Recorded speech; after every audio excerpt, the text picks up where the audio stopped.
Hello and welcome back to a new chapter of the Director's Diary. You may have noticed a little change in scenery today, and that's because we are at the Theseus Temple in the Volksgarten. The Theseus Temple was built in the early 19th century to house the, at the time, contemporary sculpture of Theseus slaying the centaur.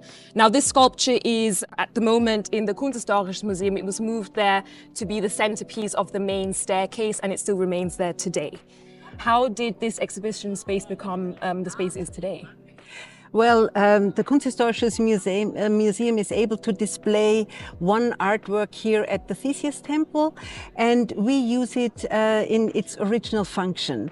The Theseus Temple, as you explained, was built to house the 𝐿𝐴𝐴𝐽, the famous 𝐿𝐴𝐴𝐽 sculpture, which means that it was built to house one piece of contemporary sculpture at a time.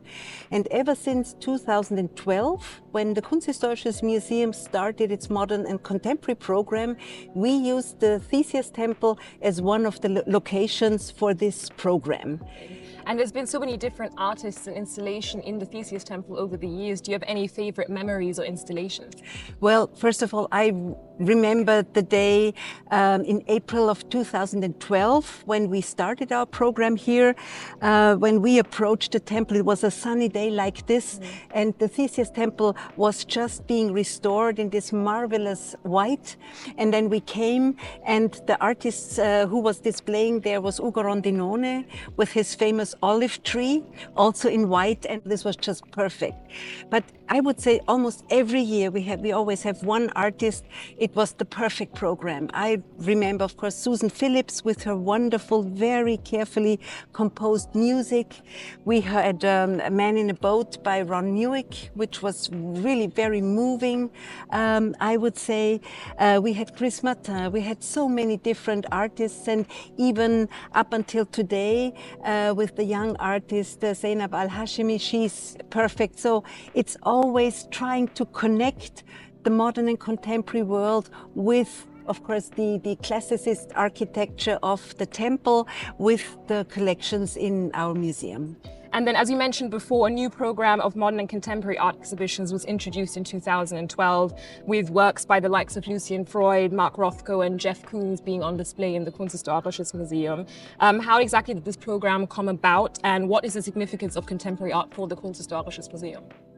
Well, it was my intention to, even though we're a museum of old masters art, it was my intention to bring in modern and contemporary art and modern and contemporary artists, because I think it's important to gap the two eras together, also to deepen the understanding, of course, the core of our collection, and also knowing that many artists ever since have been coming and going and exploring our collections. And so I asked Jasper Sharp, who was our adjunct curator for the modern and contemporary program, to develop a program that would make sense for the Kunsthistorisches Museum, that would bring in the Theseus Temple, and that would also bring in talks, artist talks, to the Kunsthistorisches Museum to connect with the contemporary artist scene. And then we had another interesting program which was called the Artist's Eye, where we invited artists to work with our collections as curators. Yeah. And probably for me, probably the most memorable one was working with Wes Anderson and Juman Malouf. Yes, exactly. 𝐿𝐴𝐻 Mummy in a Coffin and Other Treasures, very Wes Anderson-like title, yeah. I might say. And this was really something that has never happened before in any other museum in the world, and many people just came in to see that exhibition, which ended up as a portrait of the two artists. Speaking of Wes Anderson and Juman Malouf and other contemporary artists coming in as guest curators, does having people, so to speak, coming from the outside into the museum, does it change your perspective on the objects that have been there already? Certainly, because everyone who comes from the outside, working with our collection, seeing some kind of meaning, might be a different meaning than our curators, our experts have on the collections.